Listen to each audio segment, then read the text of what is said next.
آج ہم آپ کو اسلامی پیغمبروں کا شجرہ نسب دکھانے جا رہے ہیں، خاص طور پہ وہ 25 انبیاء جن کا قرآن میں ناموں سے ذکر کیا گیا ہے۔ آپ دیکھیں گے کہ قرآن میں بہت سے نام بائبل کے ناموں کی طرح ہی ہیں، تاہم ان میں کچھ فرق بھی موجود ہے۔ ویورز، ہم وضاحت کرنے کے لیے مختلف قسم کے چارٹس کا استعمال کریں گے۔ عیسائیت کی طرح اسلامی نبوت کا آغاز بھی حضرت آدم علیہ السلام سے ہوتا ہے، جن کی بیوی حضرت حوا علیہ السلام تھی، جو اس دنیا کے سب سے پہلے انسان تھی۔ اسلام اور عیسائیت کے درمیان ایک اور بڑا فرق یہ ہے کہ اسلام میں یہ 25 افراد جو اسلامی چارٹ پہ نمایاں ہیں سب کو نبی مانا جاتا ہے، جبکہ عیسائیت میں لفظ نبی صرف چند مخصوص افراد جیسا کہ حضرت موسیٰ کے لیے استعمال کیا جاتا ہے۔ اسلامی روایات کے مطابق حضرت آدم اور حضرت حوا علیہ السلام کے 4 بچے تھے۔ پہلے لڑکے کا نام قابیل تھا جس کی جڑواں بہن اقلیمیہ تھی، اور دوسرا لڑکا حابیل تھا جس کی جڑواں بہن کا نام لہودا تھا۔ حضرت آدم علیہ السلام نے قابیل کے لیے حابیل کی جڑواں بہن اور حابیل کے لیے قابیل کی جڑواں بہن سے شادی کا اہتمام کیا، لیکن قابیل کو بہت غصہ آیا کیونکہ اسے یہ لگتا تھا کہ اس کی اپنی جڑواں بہن زیادہ پرکشش ہے، اس لیے وہ اس سے شادی کرنا چاہتا تھا۔ اس کے علاوہ کچھ دوسری وجوہات کی بنا پہ قابیل نے اپنے چھوٹے بھائی حابیل کو قتل کر دیا۔ اس طرح اسلامی نسل ان کے تیسرے بھائی کے ذریعے جاری رہی، جسے شیٹ یا سیٹ کہا جاتا تھا۔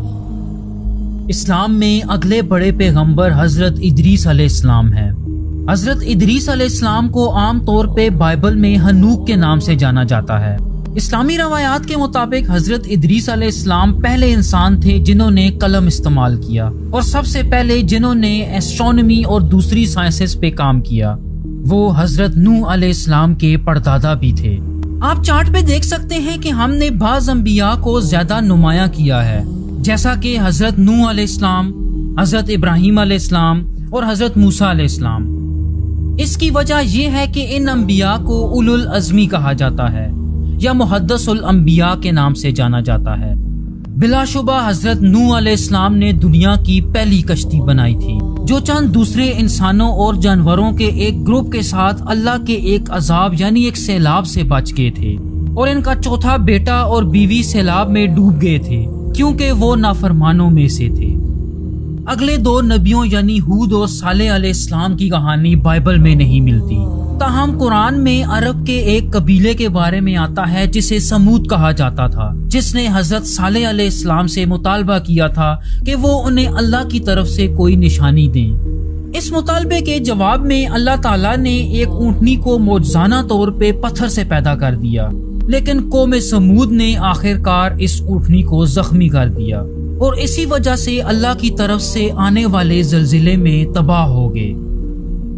اب ہم 5 اولو العزم پیغمبروں میں سے دوسرے کی طرف آتے ہیں، جن کا نام حضرت ابراہیم علیہ السلام ہے، جن کو یہودی اور عیسائی ابراہیم کے نام سے جانتے ہیں۔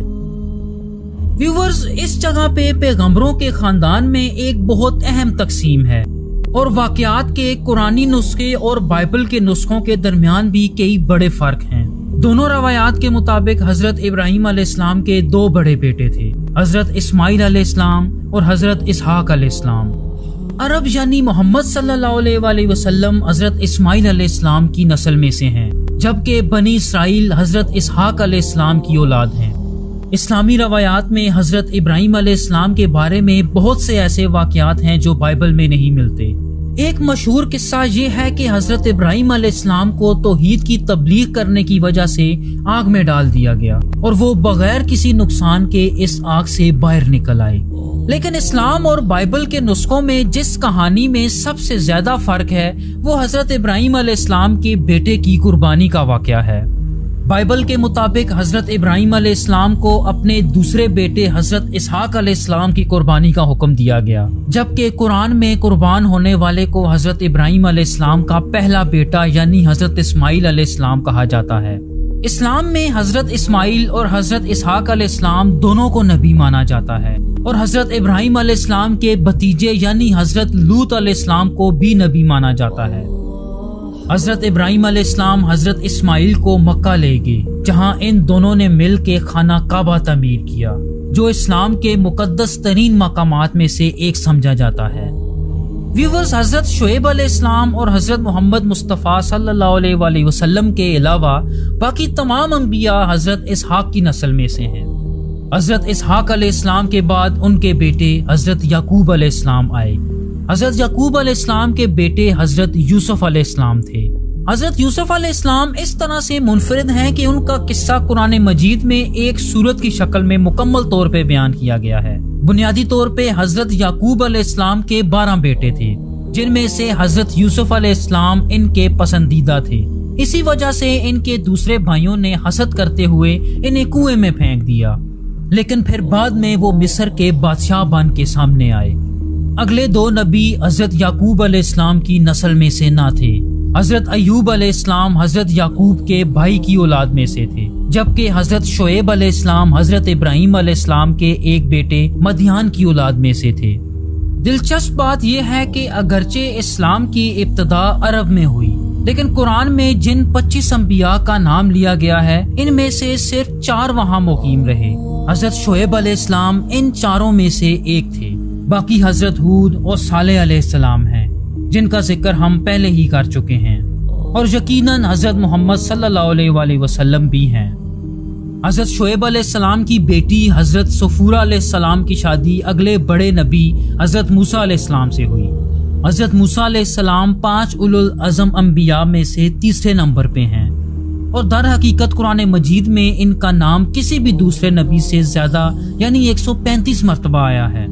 حضرت موسیٰ علیہ السلام کے بھائی حضرت ہارون علیہ السلام تھے، اور ان دونوں بھائیوں کا تعلق ایک واقعے سے ہے کہ وہ بنی اسرائیل کے ساتھ فرعون سے بچ نکلنے میں کامیاب ہو گئے تھے۔ حضرت موسیٰ علیہ السلام ان 4 انبیاء میں سے پہلے تھے کہ جن پہ ایک آسمانی کتاب نازل ہوئی۔ قرآن کریم اسلام کی سب سے مقدس کتاب ہے، تاہم 3 اور کتابیں ہیں جنہیں مسلمان مقدس مانتے ہیں، اور ان تینوں کا ذکر خود قرآن میں بھی موجود ہے۔ پہلی کتاب تورات ہے، جو کہ حضرت موسیٰ علیہ السلام پہ نازل ہوئی۔ تورات کے ساتھ ان کی وابستگی کی وجہ سے حضرت موسیٰ علیہ السلام یقیناً یہودیت کے اہم ترین پیغمبروں میں سے ایک ہیں۔ دوستو، اس فہرست میں اس کے بعد 2 ایسی شخصیات آتی ہیں کہ جو ایک ہی وقت میں نبی ہونے کے ساتھ ساتھ بادشاہ کے لقب پہ بھی فائز تھے، جو کہ حضرت داؤد اور حضرت سلیمان علیہ السلام تھے۔ یہ باپ بیٹا حضرت یعقوب علیہ السلام کے ایک بیٹے کی اولاد میں سے تھے، جن کا نام یہودا تھا۔ حضرت موسیٰ علیہ السلام کی طرح حضرت داؤد علیہ السلام کا تعلق بھی ایک مخصوص مقدس کتاب سے ہے، جسے زبور کہا جاتا ہے۔ ویورز، ان کے بعد حضرت الیاس اور ان کے جانشین الیسع آتے ہیں، اور یہ دونوں حضرت ہارون علیہ السلام کی اولاد میں سے تھے۔ ویورز، قرآن میں ایک اور نبی کا ذکر بھی آتا ہے جن کا نام حضرت یونس علیہ السلام تھا، جنہیں ایک بہت بڑی مچھلی نے زندہ نگل لیا تھا۔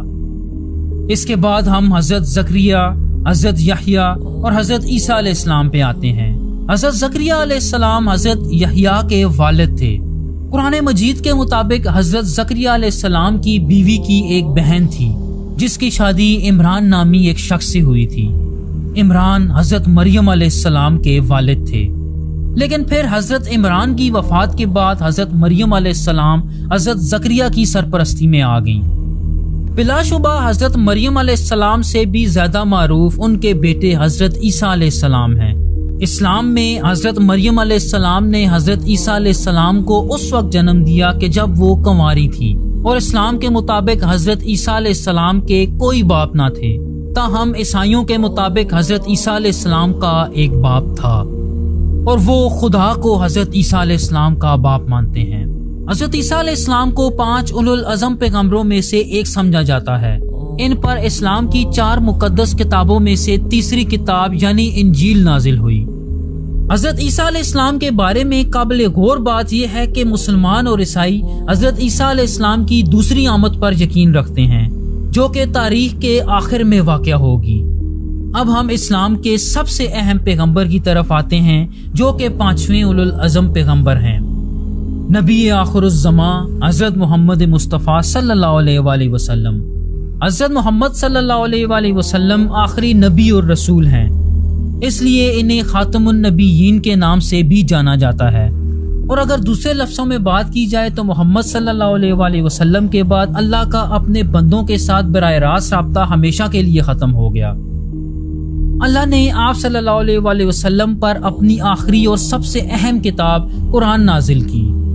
مسلمانوں کے لیے قرآن صرف ایک کتاب ہی نہیں بلکہ یہ اللہ کا کلام ہے اور اس کے کسی حصے کو بھی تبدیل نہیں کیا جا سکتا، اور اسی لیے یہ بائبل سے بالکل مختلف ہے۔ آپ صلی اللہ علیہ وآلہ وسلم کی زندگی کے ہر گوشے کی تفصیلات محفوظ کی گئی ہیں۔ آپ کی پہلی بیوی کا نام حضرت خدیجہ رضی اللہ تعالیٰ عنہا تھا۔ ان کے صرف 4 بچے جوانی تک زندہ رہے، اور وہ چاروں بیٹیاں تھیں جو حضرت خدیجہ رضی اللہ تعالیٰ عنہا کے ساتھ تھیں۔ تاہم ان چاروں بیٹیوں میں سے صرف ایک حضرت فاطمہ رضی اللہ تعالیٰ عنہا کی اولاد ہے، جو اپنے بیٹوں حضرت حسن اور حضرت حسین رضی اللہ تعالیٰ عنہا کے ذریعے آج بھی زندہ ہیں۔ حضرت فاطمہ رضی اللہ تعالیٰ عنہا نے آپ صلی اللہ علیہ وآلہ وسلم کے چچا زاد بھائی حضرت علی رضی اللہ تعالیٰ عنہ سے شادی کی۔ حضرت محمد صلی اللہ علیہ وآلہ وسلم کی جانشینی سب سے پہلے ان کے پہلے سسر حضرت ابو بکر، دوسرے ان کے دوسرے سسر حضرت عمر، تیسرے ان کے داماد حضرت عثمان، اور پھر چوتھے ان کے چچا زاد بھائی اور داماد حضرت علی رضی اللہ تعالیٰ عنہ نے کی۔ مسلمان ان چاروں کو اسلام کے پہلے 4 خلیفہ مانتے ہیں۔ چوتھے خلیفہ راشد حضرت علی رضی اللہ تعالیٰ عنہ کی وفات کے بعد خلافت سب سے پہلے اموی خاندان جو کہ حضرت عثمان کا خاندان تھا اور اس کے بعد عباسی خاندان کے پاس گئی۔ ان دونوں خاندانوں کا حضرت محمد صلی اللہ علیہ وآلہ وسلم سے گہرا تعلق تھا، تاہم ان میں سے کوئی بھی خاندان حضرت محمد کی اولاد میں سے نہ تھا۔ ویورز، امید ہے کہ آپ کو یہ ویڈیو پسند آئے گی۔ ہماری ویڈیو دیکھنے کا بہت شکریہ۔ کمنٹس میں آپ کی رائے جان کر ہمیں بہت خوشی ہوگی۔ تھینک یو سو مچ۔ اللہ حافظ۔